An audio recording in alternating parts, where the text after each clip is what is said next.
안녕하세요. 저는 사모님이 소개해 주신 것 같이 김선영 네트의 이민영셀 김다경입니다.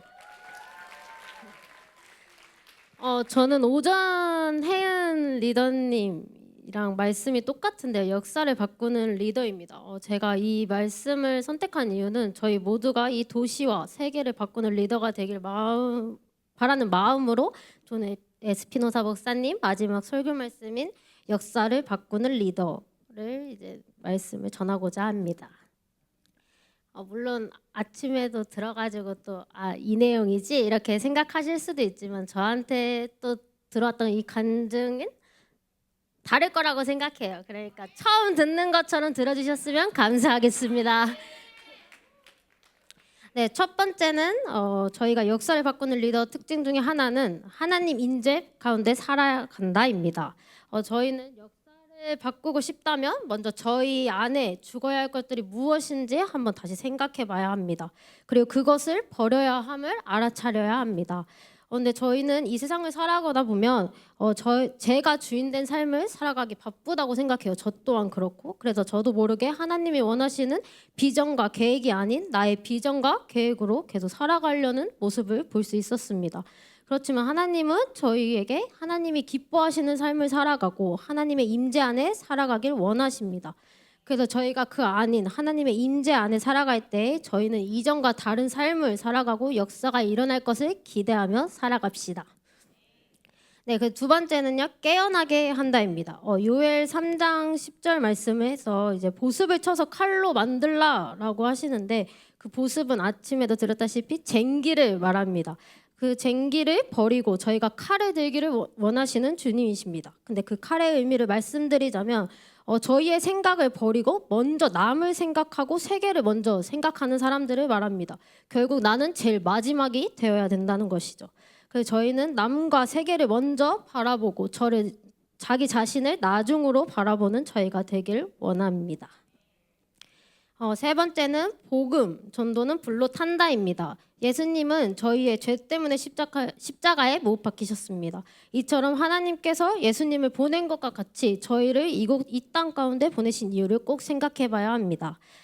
그리고 하나님의 때를 이해해야 될 때임을 기억하고 저희는 성령의 불이 없으면 아무것도 행할 수 없다는 것을 믿어야 합니다. 저는 존 목사님의 간증을 짧게 나누고자 하는데요. 존 목사님의 할머니께서는 많이 편찮으셨다고 합니다. 그래서 할머니를 위해 기도하러 할머니를 뵈러 갔지만 많은 가족들이 이제 할머니가 편찮으시니까 당연히 보러 오시겠죠. 근데 이제 그런 상황들 가운데 기도를 하지 못했다고 하셨어요. 왜냐하면 삼촌들도 뭐 가족들이 너무 많이 오셨으니까 할머니를 위해 할머니랑 따로 기도를 할 수 없었다고 하더라고요. 그리고 나서 결국 이제 집으로 돌아오는데 그 다음 주에 할머니가 돌아가셨다고 하셨습니다. 이 말씀을 해주신 이유는 당연히 있겠죠. 저희도 컨퍼런스를 갔다 오면 항상 결단을 하죠. 영혼구원 리더가 돼야지 라고 결단을 하지만 시간이 조금이라도 지나면 다 잊어먹고 그냥 나의 삶, 내가 원하는 삶을 살고 있습니다. 근데 하나님께서는 항상 말씀하신다고 이제 하시는데 존 목사님께서는 이거를 심장 소리로 말씀해 주셨어요. 근데 제가 이 마이크를 쳐도 되는지 모르겠지만 존 목사님께서는 이렇게 치면서 이런 심장 소리를 이제 해주시면서 주님은 이 심장 소리를 영혼 이렇게 설명을 해주셨는데 저는 이 말씀을 들으면서 정말 증오가는 영혼들만 바라보시는 하나님의 시선을 저희가 보지 못할 때가 너무나도 많구나. 그리고 내가 두려움에 가득 차가지고 말씀을 전하지 못하고 그냥 그 두려움에 내일로 미뤄야지, 다음 주, 다음에 이렇게 미뤘던 그런 저의 모습들을 보게 해주셨습니다. 그러면서 이제 물론 이제 목사님은 그때 이제 물론 이 상황에서는 이해할 수 없고 너무나도 속상하고 내가 할머니를 위해서 기도했더라면 이런 마음이 있었겠지만 목사님은 그 힘든 가운데서도 주님께 결단을 합니다. 주님, 제가 환경과 사람을 탓하지 않고 어딜 가든 기도하는 사람이 되겠습니다. 라고 결단한다고 이제 말씀하셨는데 저는 이 말을 듣고 너무나도 눈물을 많이 흘렸어요. 왜냐하면 저희 가족도 아직 믿지 않는 가정이기 때문에 저도 엄마한테 복음을 전하고 싶지만 너무나도 두렵고 엄마는 어쨌든 내 가정이니까 내 가족이니까 계속 보니까 그러니까 난 내일 미뤄도 돼. 아니야 오늘 저녁에 하면 되지. 이렇게 하면서 계속 밀었던 저의 모습을 보게 됐고, 그다음 제가 세영 리더님이랑 막 저희 엄마 이제 전도해야지 이런 말씀을 하셨을 때 아 해야죠. 그리고 민영 리더님이 저한테 말씀하셨을 때 해야죠. 막 이렇게 했지만 계속 밀었어요. 미루고 정말 그 두려움 가운데 못했었는데 그러고 이제 제가 이게 잠이 들면은 제가 갑자기 벌떡 일어나서 아 우리 엄마 지옥 가면 안 되는데 막 이러면서 깰 때가 조금 있었거든요. 근데 그때를 조금 생각나게 해주시더라고요. 그래서 저는 이 말씀을 듣는데 너무 눈물을 많이 흘렸고요. 그리고 이제 제가 거기서 또 결단을 합니다. 저희가 정말 하나님이 주시는 그 긍휼함으로 그 시선으로 영혼을 바라보며 미루지 않고 바로 행동하는 사람이 되어야 되겠음을 많이 느꼈던 시간이었습니다. 그리고 마지막 네 번째는요. 무엇하든 사랑으로 하자입니다.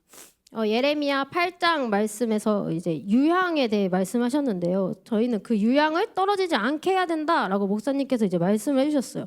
근데 저는 이 말씀을 들었을 때 처음엔 그냥 유향을 떨어뜨리지 말아야지, 떨어지지 않게 해야겠다, 그냥 이렇게만 생각했었는데 갑자기 목사님께서 정말 부르짖는 목소리로 저희는 죽어가는 영혼들은 너무나도 많은데 세계를 바꿀 리더가 없습니다라고 이제 말씀하셨는데 그 말씀이 저에게 너무나도 많은 찔림이 다가왔습니다.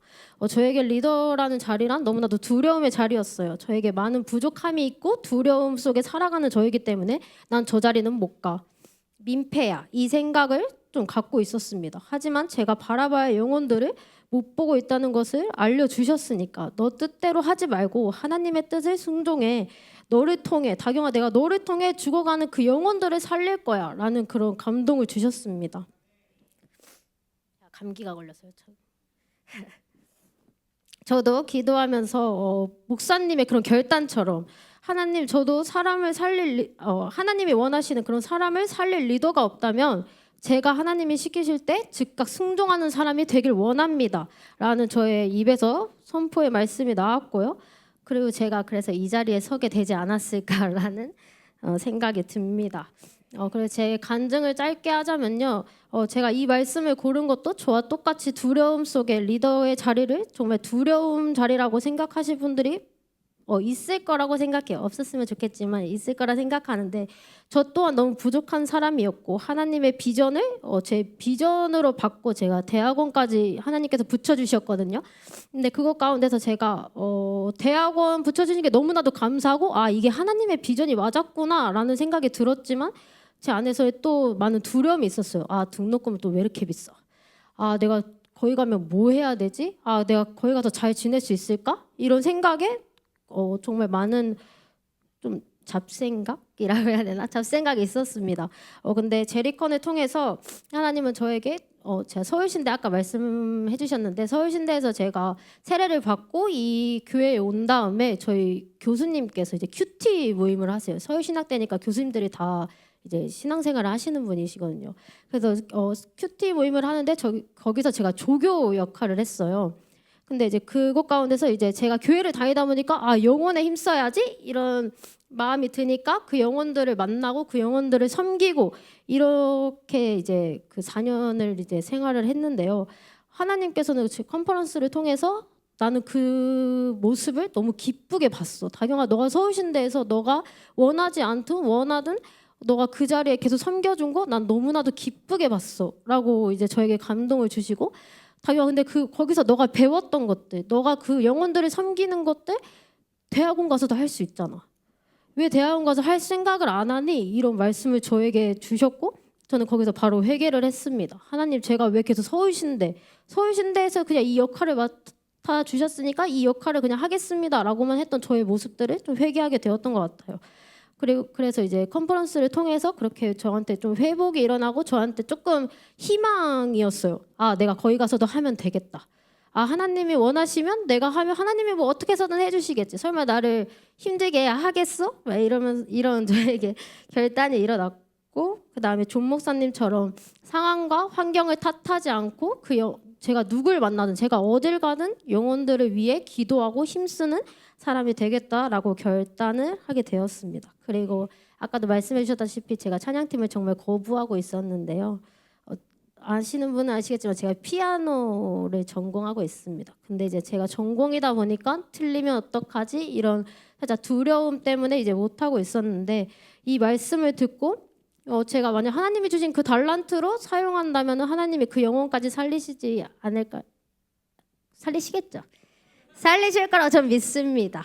그래서 이제 제가 어제 결단을 다시 하고 이제 용진 전도사님께서 이제 불러 주셔가지고 제가 어제 찬양팀을 처음으로 이제 서게 됐는데요. 다 같이 저도 많이 부족하지만 이렇게 결단하고 한 것처럼 정말 여러분들도 저와 같이 한 걸음 한 걸음 나아가는 삶을 살았으면 좋겠습니다. 감사합니다.